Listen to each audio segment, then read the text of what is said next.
Hello, Scott from Wessex, please. What I thought I'd do is, it's not really much of an update. It was just more of a documentary type feel of the storm that's just hit England yesterday. Today being Thursday, this was the storm on Wednesday the 12th of February. Now, Mitch had an interview up in a university way up in Bolton, which is, for me in England, you'll appreciate it, along the M4, up the M5, around Birmingham, up the M6 to like junction 21. You catch a few funny little things, and then you're up into Bolton. Now, we left in plenty of time, but what with the wind and the rain and the surface water and this and that, and people generally slow down, the delays are unbelievable. So we rang ahead twice saying that we'd be late,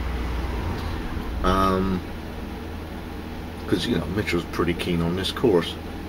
Now, we'd watched the weather reports, and to me it was going to be pretty blowy, a hell of a lot of water, but I never picked up at all that it would be 80 to 90 gusts, mile an hour gusts. So, I mean, if we'd have known that, we'd have said, look, we'll pop up in a month later when he had his other interview. But anyway, we stuck to our guns, we kept going, and in due course we rang ahead and let them know that we're on our way, but just expect us a couple of hours late. Anyway, we got to Bolton. Instead of like 1 o'clock, it was like 3:15. So he had his interview and had a walk around, and we were literally left at 5 to 5, I think. We sort of left the campus to get to the car park and then leave. Well, then the fun started. Now, I managed to get out of Bolton pretty quick, vaguely remembering the sign you can't see from one direction because the sign's completely backed onto you, the writing's on this side. I remembered that from last time. So we dabbed down the A666. Should have twigged it was going to be a bad night, should I? The A666. Honking down the A666, and then you start jumping on them M61, M62, M56 and all, before you try and hit the M6, which is one of the main southerly northerly motorways in England. As soon as we hit the first motorway, it was standstill. I mean, we literally joined, did 200 yards, gridlock. Well, this is good. Can't get off of this one. Hi, there. I've got blankets in the back. I tried your stove, Neff's burner. Well, a rough night, be alright.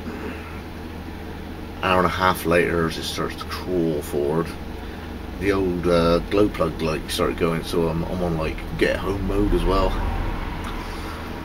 Bloody scenic. So yeah, we're crawling along, and then we get to the first motorway sign overhead in light message board do for thing that says M6 closed junction 21 to junction 20 to 19, I think it was. And in my mind, there's a section where it's like a huge bridgey flyover thing. Alright, side winds, I'm thinking. And then I remember in Birmingham there's another great huge section where it just shoots straight over the top of the city. We didn't get in overnight. Turn off of that as soon as we can. I thought, we noticed one that said Chester M56. So he dives off of that, and then we see the thing that one's going to be shut as well.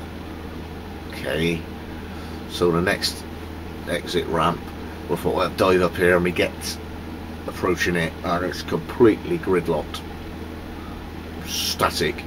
The bridge going across, static. All you can see is car lights and brake lights everywhere on that exit ramp. So just carry on going. 2 cars left on this motorway, might be like the M62 or something. Okay, now where do we go? So it's going to be better if we find something. In America, you get motels on the side of the road. in England you got a Premier Inn, a Travelodge, or I can't remember the one that Lenny Henry does. Anyway, the purpley one as a cheap motel basically. So where are we going? Goes down my way out, and I sees Wigan, Preston, whatever place like that. So the next exit, I pull off, find a garage, looking for a Premier Inn cheapo thingy or whatever it is, brand. What I've forgotten already. Oh yeah, go down there and go down there and go. And it just dawns on me every time I ask a question, I'm getting a nice civil answer. Everybody's got plenty of time for me, and yeah, okay, fine, do it there. Anyway, we gets to this. I think it's a Premier Inn. Yeah, Premier Inn, purpley one. Holiday Inn is the other one, or Travelodge. So it comes up to this one, and it's a blooming great building. It's huge. I'm thinking, what's that? 100 rooms? Bound to be a couple in there. Two ladies there, one bloke in front of me as well, so there's three in front. Got any rooms? Says the first lady in front of me. It's the second one's packing up and going, and the next guy going in rooms. And then I pick up the fact that they're absolutely ram-packed full. And the guys in front of me, engineer, come off the motorway about 45 minutes ago because it's completely gridlocked. He's done 3 Premier Inns and a Travelodge and a Holiday Inn. No beds free anywhere because the astute among us were forgetting the motorway. This ain't going nowhere, so let's find a place for the night. So he literally had the last room. I said, how far have you been? He said, well, must be 15 miles I've done in the last sort of 45 minutes or something. So anyway, the lady says, do you need a room? I said, yeah, for myself and my kid. She says, I'll ring round. I didn't ask her. She said, I'll ring round. So she rang round. This Premier Inn, that Premier Inn. Turns out there's one by Haydock Park, which is a horse racing park. That one had been took off because there was a problem with the shower. It was a bath. Yeah, don't worry, they'll get us in. So she gets us in. Mitchell had a sort of a lie down mattress thing they pull out from underneath the bed. Fine, we're all in together, nice and warm and toasty. And she goes, tell you what, I'll do it for 50 quid. That's like campsite prices, that is. So, sorry guys, I didn't put me missus through a night in the car on the motorway trying to be all like rough and tough, because you couldn't have slept in that. So we had a little Premier Inn. Breakfast in the morning. And of course I had to ring up Tesco saying, you know, working tomorrow? Yeah, well I'm not. Oh dear. We're like 203, 210 miles away from home. There's no way. We hadn't even got on the M6 and the M6 is shut. So he sits down, we get the heaters on, we're all sat there warm and toasty. Is it good, isn't it? Body core temperature, got kettle tea making facilities, hey, hydration. Let's go to a little shop to buy some toothbrushes and a few bits of chalk or something. Hey, calories, we're doing alright here. Survival trio. Hey! And then I turns the TV on. And then the magnitude of what the storm was starting to just sort of make itself known. The M56 was shut because a lorry had sort of gone all funny. The railway station, I think it was Crewe, had the roof took off or some power line had sort of dropped on it. When we were like in and out of housing estates finding this Premier Inn, we had to go round a fallen tree that already had a councilman there flagging us through with a reflective vest. So trees were down and fences were over and lights were hanging off of the Premier Inn, you know, like the plastic shroud, all that's hanging off. And yeah, this actually was a damn sight more serious than I had the impression of before I set off in the morning. if I'd have thought it was anything like that, I would have ventured out, wouldn't even bother. But anyway, I didn't get stuck on the motorway for any more than I had to. First chance I thought, man, screw this. I'm not going to be in with the thousands of others. Dived off, didn't like the look of that exit ramp, didn't like the look of that. Figured on something, adapted a bit of this. And had a nice warm comfy night in a Premier Inn. And let's say when I turned the telly on, blow my egg. There was one block of flats had the staircase collapse outside onto some poor girl's car. There was trees down here and there and everywhere. There was the train. Mitchell was thinking about going up on the train, which we thought for a 17-year-old kid would have been a bit of an adventure. Well, we wouldn't have known the way that it would have worked out. He'd have been stranded if he'd have made it to Manchester with hardly enough cash to pay for a bed and breakfast. They all would have been full. The Holiday Inn at Liverpool had damage to it, so buildings were just getting battered left, right and centre. So glad that, you know, we went up you know, with him. You just can't predict the way that things, the way the dice are going to roll. But it all worked out. But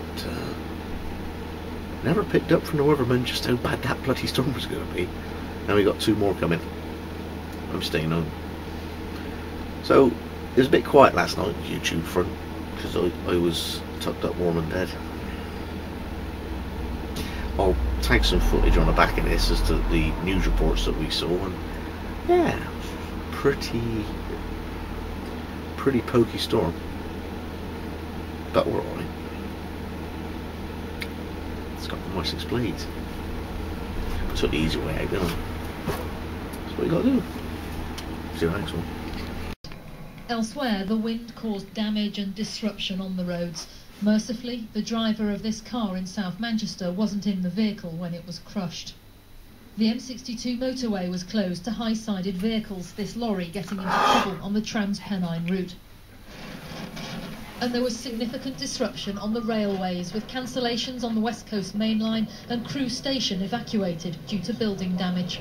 Passengers were taken to a nearby hotel. We're going back to Warrington. Not very happy at the moment, got nowhere to stay. Basically, we've been waiting for the train for quite a long time now. We might be getting home 1 o'clock, 2 o'clock, we don't know what time we're getting home. Tonight, residents at a block of flats in Old Trafford are stranded after the building's only staircase collapsed. There was an almighty crash and then a whole load of shouting outside, so I ran out the front door to go and have a look. And the stairs just completely disappeared. And my car was actually parked underneath them, and it's now a complete write-off. At Goodison Park, Everton's match against Crystal Palace was cancelled, as was the Manchester City-Sunderland game. The high winds disrupting the days of many thousands of people across northwest England. Judith Moritz, BBC News, Blackpool. Well, the southwest of England and Wales took the brunt of the storms earlier today with record winds. Almost a month's rainfall is expected to fall by Friday. The Assistant Chief of the Defence Staff said the UK is facing an almost unparalleled natural crisis. Well, Hal Griffiths is in Criccieth in North Wales for us tonight. What's the situation there, Hal? Well, finally the wind speeds are starting to drop, but this whole coastline has spent the whole day on red alert. Just a few miles up the Sea Peninsula, wind speeds recorded of 100. Not like we're in the northwest of England then, eh, Mitch? Where are we? Where did we try? M62. Was it any good? Rubbish. Then what did we try? M6? Shut. North Wales? That's where's the problem there. Oh well.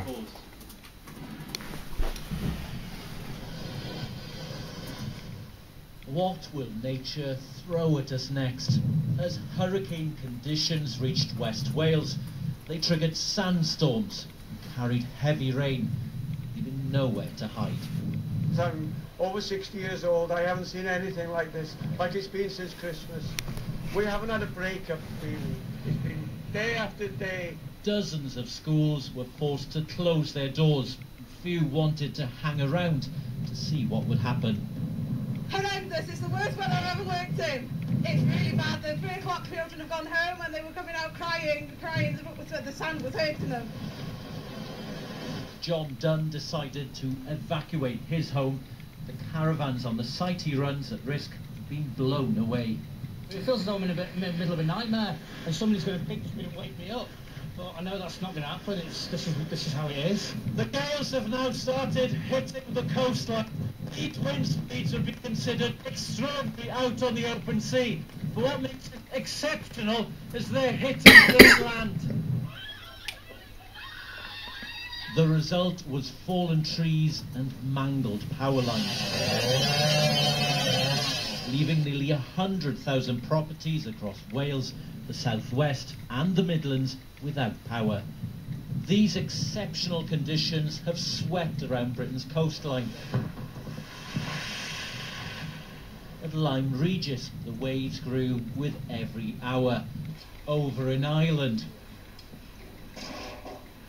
Limerick Boathouse stripped of its roof. Once again, emergency teams have been tested. This driver had to be rescued from the River Wye. In Wiltshire, a man died after a tree brought down power cables. Forecasters say the winds will subside overnight, but Britain's wild winter just seems to rage on. Howell Griffith, BBC News, Cricket. Well, as we've seen, the storm is bringing a deluge of rain with it. Today, the Prime Minister repeated his pledge that no expense will be spared to help flooded communities get back on their feet. He said, now it's flooded the home counties. For businesses and homeowners to protect their properties in the future. So what's behind this barrage of bad weather? Bizarrely, the story begins in Southeast Asia, with dark clouds over Indonesia. Heavy rain and massive flooding were part of an unusual weather pattern that sent ripples through the atmosphere halfway round the world. The best explanation from the Met Office is that there's been a kind of weather chain reaction. That heavy rainfall in Indonesia disrupted the jet stream which races over the Pacific Ocean. In turn, this bend in the jet stream far in the north diverted it over North America. This helped to create the conditions for the so-called polar vortex. That led to extreme cold, producing extraordinary scenes like these in many parts of the United States. And it's thought that what happened there had an influence ultimately on us. That's because the pattern of the weather in America affected the course of the Atlantic jet stream. It's been flowing unusually rapidly and driving storm after storm our way. M60 was also closed in both directions at the Barton High Level Bridge for the same reason. On the M56, high winds made driving very hazardous. We tried to go down in Wales was M56. Continued throughout the evening. On the rails, Crewe Station was evacuated at the height of the rush hour, where a power line also came down. Well, let's get a snapshot of what it's like outside now. Are the conditions easing? Ian Haslam has been in Liverpool for us this evening. Well, we warned that bad weather was likely to come to the region, and it certainly has, not just to the coastal areas, but it's also come inland, not least here in Liverpool. We're at the pier head where the waters of the River Mersey are well and truly blowing over the side and onto us, exacerbated, of course, by the very strong winds that are still very much prevalent here. There are no ferry services from Liverpool to the Isle of Man or Ireland. That's because obviously of the conditions in the city centre. There have been a few problems, as there have been at city centres across the region. Debris has fallen from buildings on Lime Street, leading to the closure of parts of that street earlier this evening. Buildings including the Holiday Inn. The airport's also been affected. Liverpool John Lennon Airport flights have been cancelled. Did you say did you want to go to Liverpool here? Other airports across the country. Holiday Inn, some pieces have fallen off the Holiday Inn. Rail services have been not running to time, have been suspended today, have been delayed. Also tonight, the worst affected today was at Crewe Station, where power lines fell onto the track. Bits fell off the roof and passengers were evacuated. We later spoke to some of those affected. We've been waiting for the train for quite a long time now. We might be getting on 1 o'clock, 2 o'clock. I'm trying my best at the moment just to see how everyone is, try to help the staff, so just trying to be a good Samaritan really. Well, going back to Warrington. Not very happy at the moment, don't know where to stay. So that's the way it is at the moment from a very, very blustery Liverpool pier head. It's back to you in the studio. Ian Haslam reporting there. Well, the problems in Liverpool have been replicated across the region today after the storm started to hit us around lunchtime. Let's get a roundup of some of the worst hit areas. Here's Nazia Mogra. M56. Blackpool, yeah. We were warned. A rare red alert from the Met Office with concerns about risk to life, trees being uprooted and damage to buildings. And the storm delivered just that. Gusts of up to 100 miles an hour have been reported. There's no word of any casualties, but there have been some lucky escapes. Emma Bartlett lost her job last week. Tonight she's trapped in her flat in Manchester after the only staircase blew down. It landed on her car moments before she planned to move it. There was an almighty crash and then a whole load of shouting outside, so I ran out the front door to go and have a look. And the stairs just completely disappeared. And my car was actually parked underneath them, and it's now a complete write-off. An estimated 22,000 homes are without electricity after power lines were brought down in Cumbria, South Lancashire, Bolton and Macclesfield. Part of the roof was blown off this building at Stretford in Greater Manchester. Hundreds of trees came down across the region. A viewer from Poynton had a lucky escape when this tree crashed down on their car. No one was seriously injured. In Liverpool, a tree came down in West Derby, and then another which hit a car in Otterspool. M6 closed. Problems on the motorway. Why is it closed? Driving some lorries off the road. Probably saw our car on there. Highways Agency staff Good if it did, wouldn't it? on the viaduct this afternoon when gusts of 70 miles an hour were recorded. The M60 high-level Barton Bridge over the Shiv Canal in Trafford was also closed for a time after a lorry blew onto a car. At Northwich in Cheshire, part of a bungalow collapsed. Luckily, no one was home. The winds may be dying down now, but the morning will reveal the full extent of the damage and the clean-up will begin. Nazia Mogra, BBC North West Tonight. Now, your BBC local radio station has been covering the storm's path all evening as communities across the region count the cost, and the clean-up starts in the morning. Their breakfast programmes will have all the very latest from the worst affected areas. Diane is standing by with a full extended forecast for us in just a moment. In other news tonight, the mother of a baby who mauled to death by a dog in